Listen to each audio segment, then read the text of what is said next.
Okay, well, the research suggests that thousands and thousands of people all over the world believe that this is the time, our new era requires the new type of investments. And the whole idea of using profit-seeking investment to generate social and environmental good is moving away from sort of periphery to the mainstream. And the numbers that we have, it's hard to calculate, but the research suggests that over $500 billion will be generated in the next decade with this sort of investment. And we're just moving into this new type of investing, and there are a few people who are working in impact investing, this idea. So we have Ira Ehrenpreis. It's an honor to have him here at our event. And he is this type of a unique activist and investor in social good. Ira, welcome on stage. I wanted you to be here while I'm talking about you. I didn't want you to stand over there. So Ira is a founder and managing partner at DBL Partners and a recognized leader in the venture capital industry. He served on board and executive committee and as an annual meeting chairman of the National Venture Capital Association. He currently serves as the president of the Western Association of Venture Capitalists and is the chairman of the VC Network, which is the largest and most active California venture capital organization. The list of his awards, I mean, it's just endless. I'll name one, okay? So that's he was named the top 50 most influential men under 45. When I was under 45. Your wife might be so proud of you, Helen. Okay, so Ira invested at the very early stage in a wide range of companies. Two of them are very, very famous, which is Tesla and SpaceX. I don't think there is any single person in the room who doesn't know these companies. So very, very happy to have you here. Now, you are a unique investor, right? And DBL Partners is a unique firm. So let's talk a little bit about it and your unique philosophy and approach to investment. Thanks, Anna. Well, let me just start by saying a huge congratulations to you and Stas and the entire SVOD team. You know, every year when I come to this, I'm more and more impressed, and you make it look easy, and I know how much hard work comes into this. So just one big round of applause again for you. I also want to give a special thanks because the person sitting here in the front is actually the gentleman who inspired me to become a venture capitalist 25 years ago. And I am in a very large club of people that Pitch Johnson actually was the inspiration for.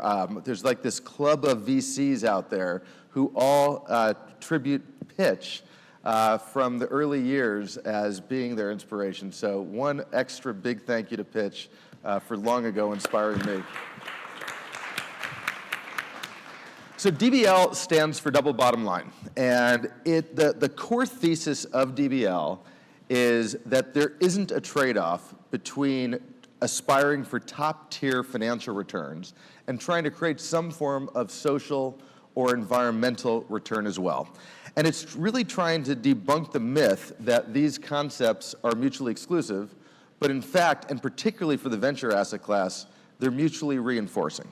And it's this idea that you can create an economic engine, a capitalist engine, for tackling some of the most important problems we face in the 21st century. And it's a function of being a unique time as a result of the kind of entrepreneurs that are really focused on this space today. So talk a little bit about the philosophy and your approach. So, you know, we've come a long way from this idea that doing well and doing good, you know, couldn't be done together. And when we actually invest in companies, what we're doing is we're investing in sectors that actually create some form of social environmental good. But more importantly, we're backing entrepreneurs that are purpose-driven. And it really is about, in any VC who talks about how great they are or how brilliant their thesis is completely missing the point. All we are is trying to find and attract and partner with the very best entrepreneurs on the planet. And there's been this incredible evolution. I think of it in some ways as we've gone from a Rockefeller era when the idea was make a bunch of money during one's life and focus just on that. And then when you die, you can figure out how your foundation gives money away to things you care about. We then migrated, I think of it as a bit of what Bill Gates did, which is make money during the first 2/3 of your life, and then maybe the back third, think about what you care about. And now what we have are a set of entrepreneurs who do not want that forced trade-off. They actually want integration. They are unapologetically capitalistic. There's no doubt that what we're trying to do is build great companies and have financial outcomes. But it is around things where people are mission-driven and passionate about. I loved the opening 3 Ps, talking about passion and purpose and progress, which I think in some ways does embody this idea of impact. And I love that, that actually Daniel is evolving the museum to thinking about how computing really interfaces with humanity and meaning. And I think that's actually, that evolution that you're seeing is really a function of the state of entrepreneurship today. So I've heard you say that now is the unique time to be an impact investor. So what do you mean by that, and why? Well, it does come down to this idea that there's this evolution of entrepreneurs. I mean, at its core, it's a function of the entrepreneurs that walk into our office each and every day. If I think about a few short months after Pitch inspired me, and I was fortunate enough to get a job in venture capital, and think about the entrepreneurs and our deal log 24 years ago, and I contrast it with today. Each and every day, the kind of mission-driven, purpose-driven, inherent approach to what we are seeing is radically different. And so in that respect, that's absolutely what we mean by special time for impact investing. And then, of course, the investors follow the entrepreneurs, not vice versa. And so what we've seen, you I think, quoted it well in your opening, we've seen this incredible evolution of capital that is now focused on impact investing. It's actually, ironically, less so in the venture side, but we've seen the larger funds. We've seen Bain and BlackRock and TPG. Larry Fink of BlackRock, the seminal letter, one of the largest asset managers in the world, as part of their annual letter, talked about the importance of building companies with an impact mindset, and as an investor, the importance of evaluating the ESG and the impact orientation in thinking through company success. And that's, again, a transformation from how investors historically, A, allocated capital, and B, evaluated companies that they were investing in.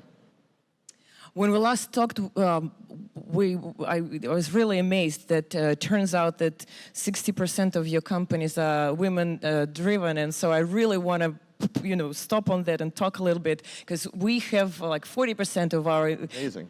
Women-driven, and we thought that we're on top, but now you. Well, the venture asset class, has so much to be proud of. You referenced, like Pitch and many others, we've spent our time trying to help the venture industry on the National Venture Capital Association and other industry boards. And, the statistics around venture capital are awe-inspiring. We're about 0.1% of the capital markets, and venture-backed companies account for about 20% of GDP today. And so the leverage on entrepreneurship and venture capital is something I think we have so much to be proud of. What we don't have a lot to be proud of are the diversity numbers. And it's something I think the venture community has had a lot of talk around these issues in more recent times, but we still haven't seen much progress. We still today, the latest numbers that came out were 2018 numbers, and only 2.2% of venture-backed companies were in women-led companies. We have a radically different mindset around this, and not because of a quota, and not because of anything where we actually preordained an outcome, but because of a lens that we have around just ultimately finding the very best entrepreneurs that we can work with The current portfolio is sitting at 64% are in women-led companies. Whoa. Thank you.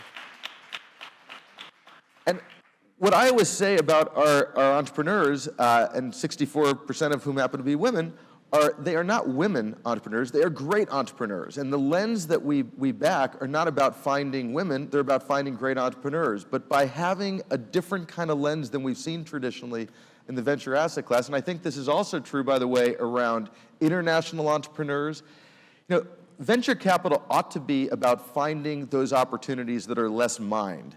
Arshit did a great job, I think, at describing the percentage of dollars, of innovation dollars that go into companies based on a sector. The fact that such a big percentage of revenue goes into technology, and in fact, life science sector, does reflect that pace of innovation. But actually, it's those other sectors that represent the white space, where we haven't seen innovation historically. And it's those other entrepreneurs that we don't have, if we look in the rearview mirror, the same opportunities that we've seen historically that for us end up being the exciting opportunity to invest in. So let's switch gears a little bit and talk about the sectors, because you invest in a number of sectors. And one of them is energy, right? And your company is an investor in the two most successful energy company, Tesla and SolarCity. So let's talk a little bit about the energy innovation. Yeah, so the broad theme I touched on is actually finding sectors that have historically had the desert of innovation. If you actually look at the pie chart of where we've seen venture dollars go historically, it is paradoxically in a small number of sectors, of course, with elements of tech being leading the charge. But it's left out wide sectors that have huge markets and that historically not only don't have venture dollars, but have the exact opposite statistic of what Arshit described, which is the percentage of revenue in those sectors that went back into R&D as a proxy for how these sectors think about innovation is completely upside down. So the white space opportunity is there's typically oligopolies in many of these sectors and sectors that have been dominated by companies for 100 years, as opposed to constantly seeing Moore's Law at work disrupting with new kinds of companies as we're used to in Silicon Valley. And energy, of course, is front and center of that example. We have among the largest markets in the world, we're talking about multi-trillion-dollar markets, and yet innovation historically hasn't been ascribed to this market, whether it be the oligopolies of the utility industry or the oil and gas industries.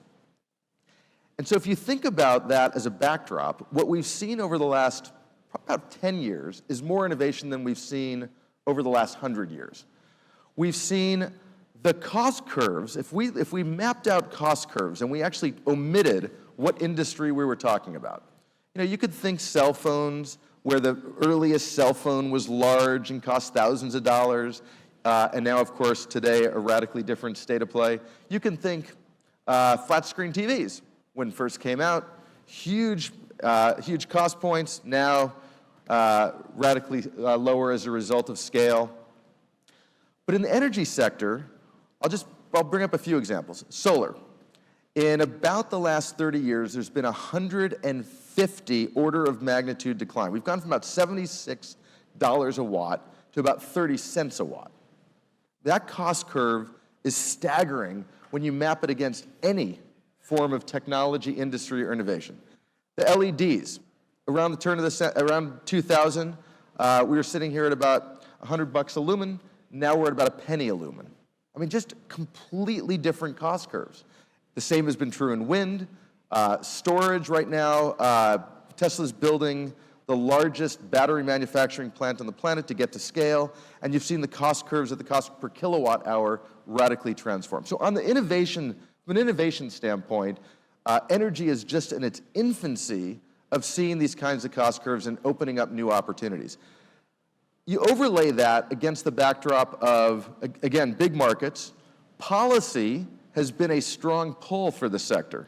Now, we don't think of that today as much because of the U.S. federal policy has been stagnant.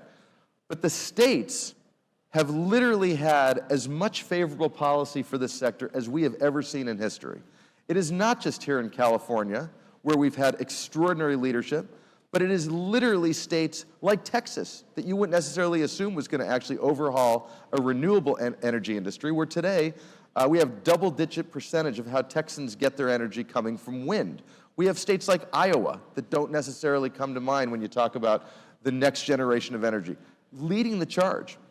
And then, of course, internationally, you have India that's trying to go fully electric by 2030. You have, and then, of course, the biggest behemoth of all, China, where the amount of capital being spent on innovation is literally leapfrogging the rest of the world. And so we're seeing just massive opportunity from many different places around the globe.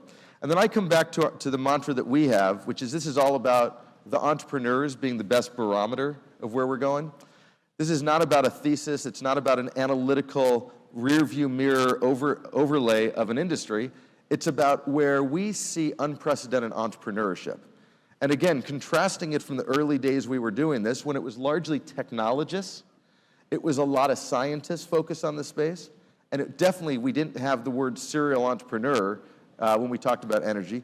Today, we have just an amazing set of entrepreneurs tackling the space. Of course, I think of Elon as being a great example, going from PayPal to focusing on energy, but every day we have countless examples of entrepreneurs like this that view energy to be the next great opportunity where they want to actually spend their time.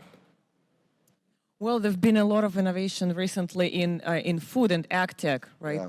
And so you are also leading this trend. So, but as far as I know, your investments in food and ag tech are not as famous as Tesla or Solar or SpaceX. So maybe you can talk a little bit more about that. Yeah, so food and agriculture, again, fits our themes, right? Among, again, the largest markets in the world, about 30% of all global land and water are related to the food and ag industry. So from a sustainability standpoint, it fits a lot of our themes. But actually about 40% of all employment in some way relates to the food and ag industries around the world. Then you think about the problems that the food and ag industry have had historically. It is definitely one that hasn't gotten venture dollars. It is also one that hasn't historically gotten a lot of corporate R&D ascribed to it. And you also have this idea of oligopolies as opposed to new entrants that have led the charge. So you have, companies like John Deere that have been around since the 1800s, and then the Monsantos of the world really have created oligopolies without much disruption and incumbency, but for the recent years we've seen. And so it fits our overarching framework. You then go to this issue of how technology can be applied to an industry that we haven't seen before. We have a company called Farmers Business Network. Many of you have probably heard of it. It's a company we did with Kleiner Perkins and Google, and we've just gotten a big late-stage round there. And it's all about empowering the small farmer. You think about the small farmer represents about 98.5% of all farms around the world. And yet, most of these farms are run like a great-grandparent ran those farms. It's not what we think of as a Silicon Valley-run company where there are tools and technology and enterprise solutions around the analytics and decision-making. That's not how most small farms are run. And again, that represents the opportunity. So what Farmers Business Network has done is they've created tools and data analytics to enable the small farmer to run their enterprise with ways that they've never had before. And what we've been able to do is really help deal with these oligopolies on both the supply and demand side. And so what we found is farms that were literally next door to each other had complete opaqueness around their highest expenses. Their feed, some were paying as much as a 30% variance on the most expensive line item to run their business. Why? Because there wasn't an Amazon-like way of doing price comparison. That didn't exist in the small farming community. And now when we invested, it was an idea. We have more than 30 million acres under management right now that have created the ability for these farmers to actually compare how their farms are being run relative to best practices and enable them to actually get buying power as a result. So increasing productivity is a huge focus for us. FBN's a good example of that. At the other end of the spectrum, food waste is a problem that we as a society are going to have to deal with as we migrate from 7 to 10 billion people. We're going to have to figure out how are we going to feed this planet. And what we have now is the disastrous state of play where 40% of all produce that gets produced is wasted. 40% from farm to fork has zero utility. Now you think about that, first from a sustainability standpoint, all the energy and water and land that were used for 40% of production has zero utility. So we've looked over the years at a number of different solutions for this, and historically the solutions were all often worse than the problem. The kinds of things that were used to enable avoidance of food spoilage had really nasty things, and not the kinds of things that we in this room would ever want to eat. That changed when we met an entrepreneur who figured out a way to extend the life of produce using only the fruits and vegetables themselves, and the upshot is they have found a way to extend the life by anywhere between 200 to 500%. Now you think about that finally being able to change the supply-demand curves of a spoiling commodity, and it has profound, not only social impact, but profound financial impact. The ability to arbitrage where the point of production is from where you can sell as a result of that spoiling asset having a much longer curve is radically transformative. And those are just a couple of the examples of the way in which we see the food and ag industries right now being disrupted in ways we haven't seen before. Well, of course, we cannot miss the space, right? So let's talk about space. That's one of the topics, right, now. Yeah, so this is a special day in space. Maybe we can talk about that as well. So when we were growing up, space was all about where you were going to. Getting to the moon, going to other places. It was always about where we were going. And tools and technologies have evolved to enable us to actually not just do that, but also measure and monitor planet Earth in ways we haven't had before. Now, part of that are companies like SpaceX that have figured out a way to get to space at half the cost per pound relative to NASA. But then we have companies like Planet, used to be called Planet Labs. And what they figured out how to do is how to transform the paradigm of satellites that used to be the size of a school bus, used to cost several hundreds of millions of dollars, and ultimately through the power of Moore's Law and other types of innovation now applied to space, figured out how to create a satellite that's more like a lunchbox size and costs hundreds of thousands of dollars. And what they have done with that technology is they've created a constellation. That constellation now is such that they have created, for the first time in human history, a daily picture of everywhere on planet Earth. And the profound implication of that to so many industries, of course, there's so many mission-driven aspects to that, the ability to actually track things like deforestation or where we see natural disasters, and doing the temporal management that the company does, we love for our second bottom line. But on the first bottom line financial side, imagine if you're sitting as a trader in Chicago or New York, trading a commodity where you always have stale and dated information. And now you can actually track the most important areas of planet Earth that impact the commodity you're trading and actually get a window before others can do so.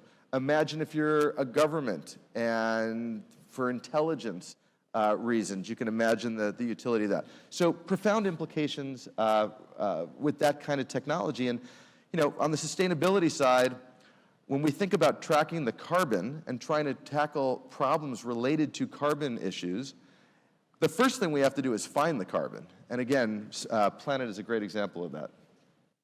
So let's quickly switch from industries to particular companies. Yeah. You are one of the early investors in Tesla, and you're on board of Tesla and SpaceX. So, early investor in SpaceX, right? Yep. So, Tesla now market cap is what, 50 billion? It fluctuates between 40 and 50 billion. Yeah. So, tell us about your journey with this company. It's easy to sort of talk about Tesla as, so I'll give you some recent stats. September last year was an important demarcation point. That was the month where the threshold crossed, and the number one selling car was an electric car. It was the Model 3. Not the number one selling electric car, not the number one selling car in a certain car, the number one selling car. And You think about you know, as many examples here in Silicon Valley, that this was literally something where just a few years ago, there were 0 cars on the road. And in a relative blink of an eye, the company has come very far. That said, we think we're really in the earliest chapter of the electrification opportunity. And in fact, what we're almost as much proud of as much as anything else is not just what Tesla's doing, but how it has radically transformed the perception and the actual product roadmap in the auto industry. I'll give you the anecdote. When we invested in this company, our friends called it contrarian. Most people had other adjectives for the investment. And the cynics and the naysayers dominated, well, they still do in some ways, but literally dominated every reaction we had to having made this investment. And in the earliest days, the constant refrain was, well, how could you have made that investment? There hasn't been a US auto OEM IPO in over 50 years.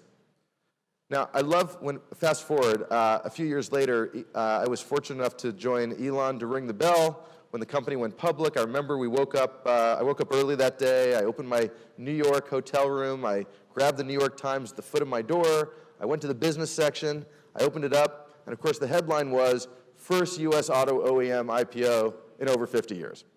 And that's kind of the story of Silicon Valley, the notion that there's not a rearview mirror to actually track what you can do going forward is the story not just of Tesla, but the ventures that you all have and that represent the success of our industry historically. It's hard to remember the degree of cynics and naysayers. People didn't think we could take on Detroit or Germany, and now we fast forward, and there is not a single company that hasn't put massive dollars into tech centers very close to where we are sitting today. There's the largest companies in the auto industry have created roadmaps where electrification is at the core. I mentioned it before, but in Tesla's case, we've transformed not just the auto industry, but on the energy industry side. If you took all of the battery manufacturing plants that existed on planet Earth and put them together as if they were one, when we launched our Gigafactory, the capacity from that factory alone exceeds all other capacity. And it's that kind of scale we haven't had before that drives cost curves. And it's incredibly important. The long vision, of course, is to not only be able to generate your power through solar, but then store your power through our storage, and also have the utility of driving it through the electric vehicle. And more recently, of course, the autonomy announcement, which folks may have seen a few weeks ago, which I think are going to have profound implications on humanity and safety, but of course, from a business standpoint, opens up a world of opportunity. The reason I say we're at the infancy here is because we've tended to be a single car product roadmap historically, and what you're seeing is that over time, as we've gone from Roadster to S to X to Model 3, and with a roadmap where we have Y, the pickup truck, and the semi-truck coming out, we're beginning to have a product suite that is more reflective of an automobile industry. We're running out of time, but I cannot miss this question. So as an investor, how on earth possibly could you invest in a company, SpaceX, right? I'm talking about the SpaceX, after 2 failed launches and sort of complete disaster, right? And you put money in this company. And well, now it's obviously the leader in the launch industry. But let's talk just a little bit about that. That's very important. Yeah, sort of harken back. So what Anna's referring to is at the time I initially invested, there were 2 failed launches, and the company was gearing up to do its 3rd launch, and it was really a binary outcome in many ways. If it succeeded, the company would move on, and if it didn't, it would probably destroy the company. And you know, I give so much credit to the SpaceX engineers. They have literally attracted the very best in industry, coupled with some of the most incredible engineers who are actually revamping the industry. And they, like many of these companies, the theme of tenacity and perseverance and getting through those tough times clearly is emblematic in both SpaceX and Tesla. You know, I always say, for any one of our startups that succeeded, it's not a question of whether there's potholes, it's not a question of whether there's dead ends. that you run into, it is all a question of the ability of navigating around those potholes and moving and bobbing and weaving when you hit those dead ends. And SpaceX has done an extraordinary job. If you fast forward, the third launch, of course, worked. If you fast forward now about a decade plus ahead, it's the dominant launch provider in the world. The number 2 provider in the world is not a company, it is a country. The number 3 provider, also not a company, a country. It gets to number 4, where we have our first competitor that is actually a company. And again, this was against the backdrop of oligopolies, and when the company was started, the mantra and the refrain was, how can you take on the big, powerful oligopolies of this industry? And again, that represents the opportunity for us if we actually find innovations that leapfrog.